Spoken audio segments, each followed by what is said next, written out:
Hello, everybody. Welcome to the Partnership Guys podcast. I'm Todd Leonardis. I'm one of the partnership guys.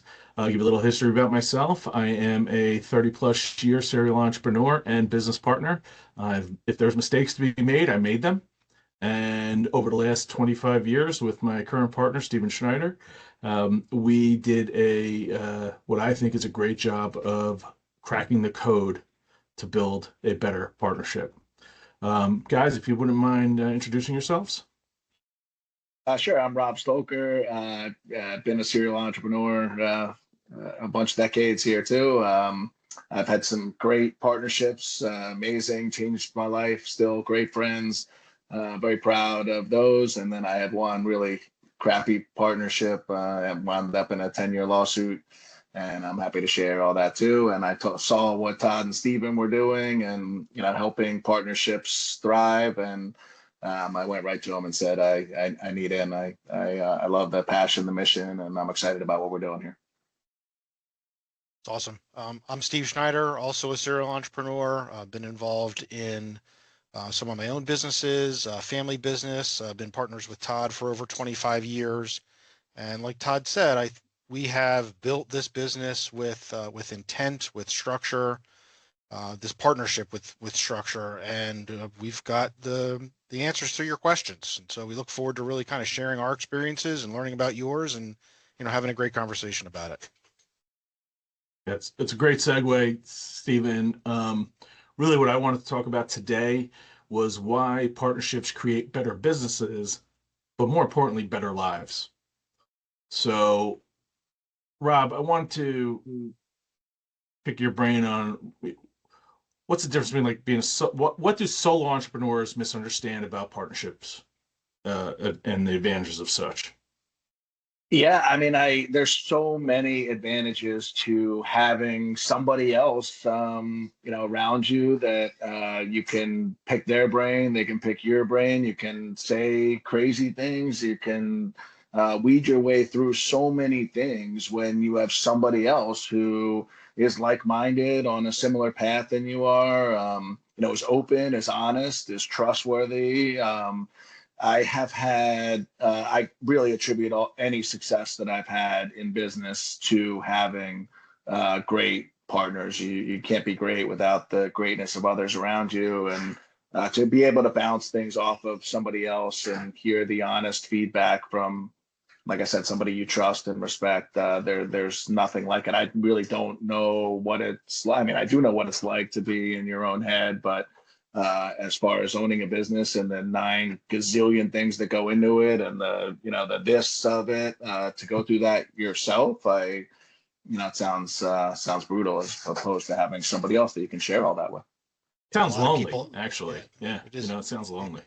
I think a lot of people, entrepreneurs, don't want to go into partnerships because they've just heard so many horror stories about bad partnerships. And what they don't understand and what they don't realize is that it's important not just to work on the business, right? You go into business with somebody, you partner up, and you're focused on the business and trying to grow that. But what you really need to do is focus on the partnership as well. It's a relationship, and it's going to ultimately be one of the most important relationships in your life. And so it's important to really kind of focus on that. And you can do that with intent. And that's what people don't understand, I think. Now, Stephen, you and I have talked through the years about 1+1 not equaling 2, but 1+1 equaling 5. Can you expand on that? Let me know what you're. Sure. Let the people know what we're talking about. It's just like any good relationship, is that the sum of the parts is greater than the whole.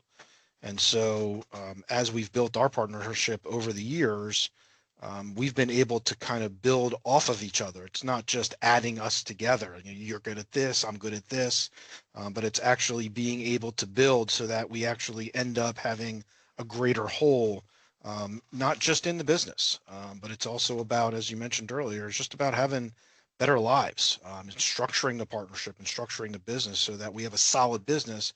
But we're also able to achieve all those things we want in our life. It's not like the business is dominating everything we're doing. The 1+1 equals 5 concept really is about just building on each other and getting exponentially better, not just the sum of the parts. Yeah, my personal reflection is I'm glad I'm sharing this with somebody. The ups and the downs, it's nice to have somebody to confide in when there are the downs, which inevitably happen, but it's so much more fun to celebrate with the wins than just to be sitting in your office and um, not having anybody that really gets it. Your employees might get it, your family might kind of get it, but your partner absolutely understands the win and the work that goes into it. And for me, it's really just having people that I like to be around to go on this journey with. And hence why when Rob, you know, said he wanted in and pretty much kicked the door down, we welcomed him in because I love Rob. Yeah. I mean, it was sitting with the two of you. I would say the 1 + 1 = 50, but it certainly equals five for sure because you get each other, you get each other's strengths, weaknesses, and decisions can be made very easily when you have that trust and respect together. So when we sat there and we talked about a lot of different things, I saw the way that you both operated, and even though you're both very different people, you celebrate that and you understand that and you respect that and you trust that, and you trust that you're both only there to see, not only your business do well, but each other do well. Your business can do great, but if your business partner isn't doing great, then you're not doing great. And that's the beauty of it all, is to share it all with somebody else and be able to move quickly through decision making and processes when you have that, because quickly you have an understanding that I'm on the right path, because I talked to my partner openly, talked about the fears of it, and we both quickly agreed to move forward. If all of that was in your head, I don't know how you move forward so smoothly and easily. I think the equation, Rob, it's not 1 + 1 = 5. 1 + 1 + 1 = 50. Right? See, I knew we were going there. I knew we were going there. Good one. Good one. Yeah, I leave the math to you guys for sure.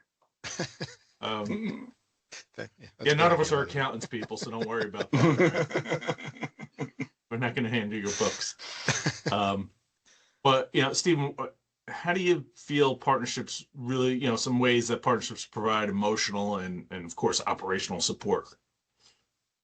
Well, from an operational standpoint, it's so much easier when you can work with a partner that you trust and respect and be able to split up some of the responsibilities within the business, and be able to focus on the things that you're good at and you enjoy.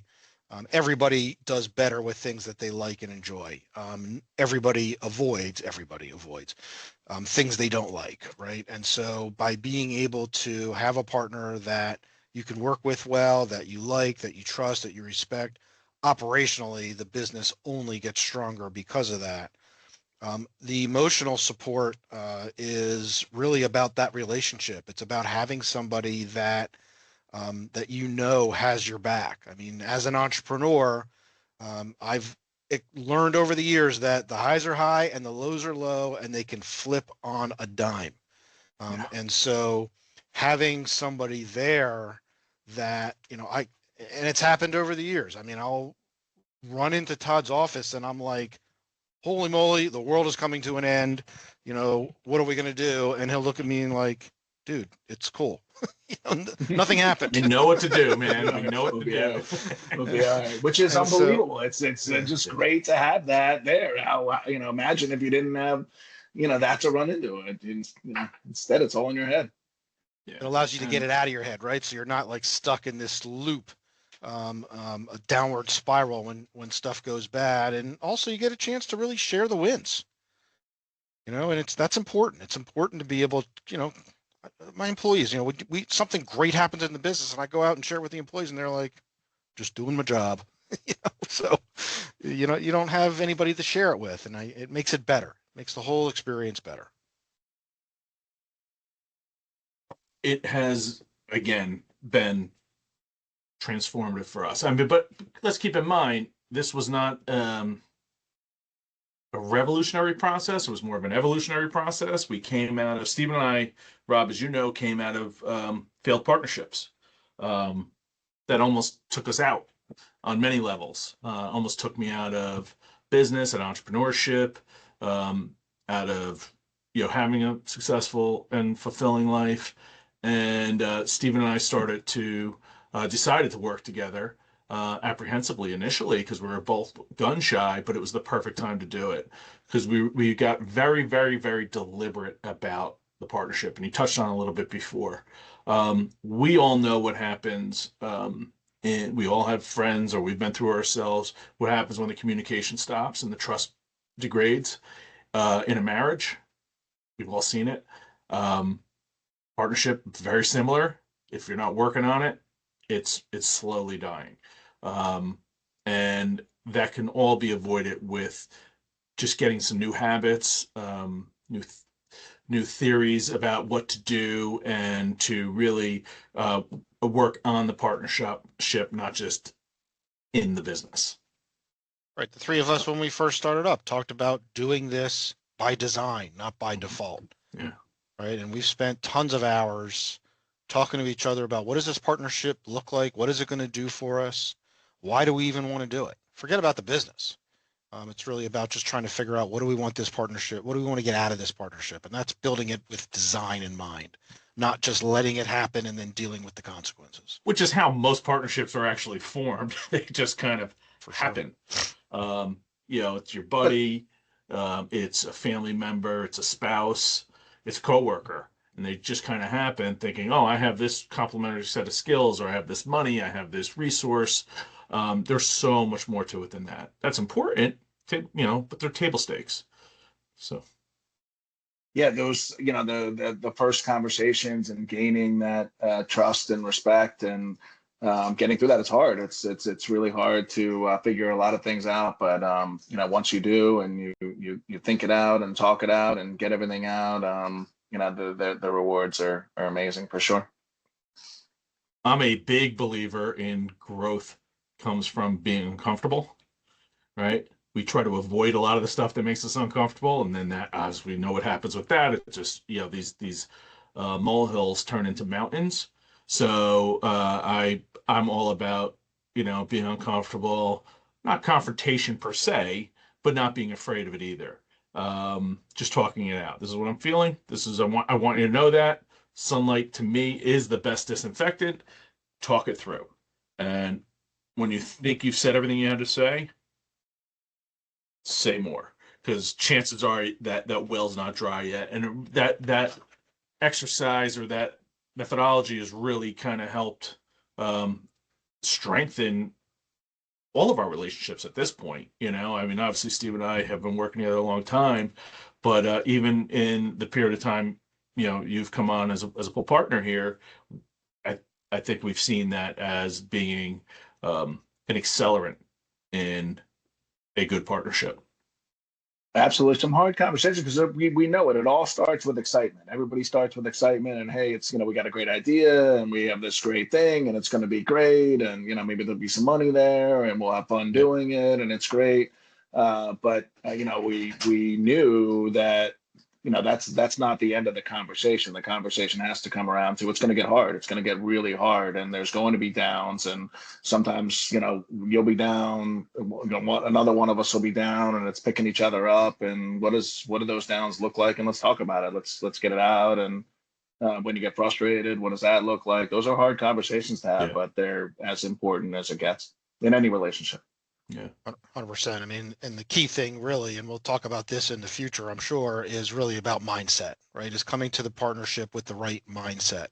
Todd, you talked about learning and exposing the problems before they become big problems, but it's easy to come at a situation like that as a partner with a what did you do wrong now kind of mindset versus let's fix this together mindset. And so that's really important in a partnership. But before we wrap up, I just kind of wanted to talk a little bit and get your guys' take on this concept of the purpose of starting or running a business versus the purpose of having a partnership, and how it's not necessarily just all about the profits, right? But it's really about fulfillment, both on a professional and a personal level. And what kind of the goals of what a successful partnership and, why partnerships can create better businesses and better lives, which is kind of where we started this whole conversation. Yeah. Go ahead, Todd. All right. got that. We're working out our cadence. You're up. One more time, Steve. Said a Just lot talking there. about the purpose of a business is really about profit, right? I mean, it's Yeah, all oh, about yeah, the money. without But a the doubt, purpose yeah. of a partnership in business is so much more than that. Without a doubt, and that's one of the reasons why we decided to be to become partners. But we first talked about what we wanted our partnership to look like, and then we talked about what the business was going to do to support that. All right, and I'm not talking lifestyle. We are a growth oriented business, but how how can you get the best of both worlds, right? Or you could sacrifice a heck of a lot of happiness to have a successful business, and you can make more money. You do it alone. Let's be honest, right? Or there's a chance of you being able to make more money if you do it alone.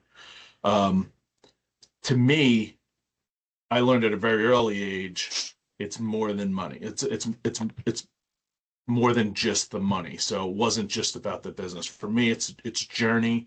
I'm a we only spin around this sun a limited amount of time, 80 times from what I hear. And I don't want to waste any of that putting myself in a situation that makes me miserable.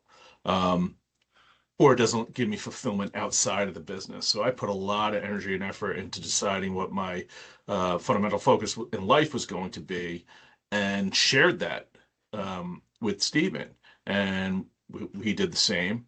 And although they weren't aligned at the time, we were able to support each other to do what they needed to do. And if you read the partnership playbook, you hear a little bit about the story about when we first became partners. Stephen, you had a very young family. I did not. I was in a different stage of life still. I was still a single young guy going out living the life that single young guys do. But you had a different priority set because you had three kids, I think, under the age of 4 or 5 at the time, and so I really needed to know what was important to you because anything I could do to make and support you um, helps everything, right? It helps the business grow. That checks that box, but it also gets reciprocated. And you knew what was important to me, and I was in crisis at the time. You knew what was important and how I had to work through that crisis, and you supported me through it, as opposed to um, just focusing on the P&L, just focusing on the balance sheet, on our profit margin, stuff like that. That's again super important. Obviously, without the business, the partnership does not really amount to much. But it's been extremely beneficial to be your partner over the last 25 years. Outside of the money and success, just the absolute support in the other aspects of my life because we shared them with each other. I think it's all comes down to that the partnership takes priority over the business. That you have to look out for the partnership. So, as an example, if you knew that, to your point, if Stephen had a family weekend and the call came in Friday afternoon, that was this is the sale, but you have to get out to Utah right now. And forget about the family weekend, and that was your mindset of it's the business comes first. You wouldn't be doing the right thing not only by Stephen, but you wouldn't be doing the right thing by the business, and you wouldn't be doing the right thing by yourself. And that's the hard part of it, is the understanding that you have to be the one to say to that person on the other end, hey, it can't happen this weekend. And if that's costing our business, and that's the definition of costing our business, then so be it. It's not going to happen this weekend. And it's not going to happen because I say it's not going to happen. I'm not going to allow Stephen to do that because I know how much this weekend means to him personally and his family. And that means way more to me than whatever could happen out there this weekend in our quote unquote business. And this all sounds really hard to do, but it isn't. And that's the key, right? Is that it's really not that hard to do. It takes work and it takes effort. But building that partnership, building that partnership is not that hard to do. You just got to do it with intent. You got to do it with purpose. And so I'm sure we'll talk more about that going forward. But I enjoyed the conversation today, guys. Me too. Yeah, looking forward to the next one. Good stuff. Yeah, all right. Me too. See you all next time. Signing off. Bye-bye.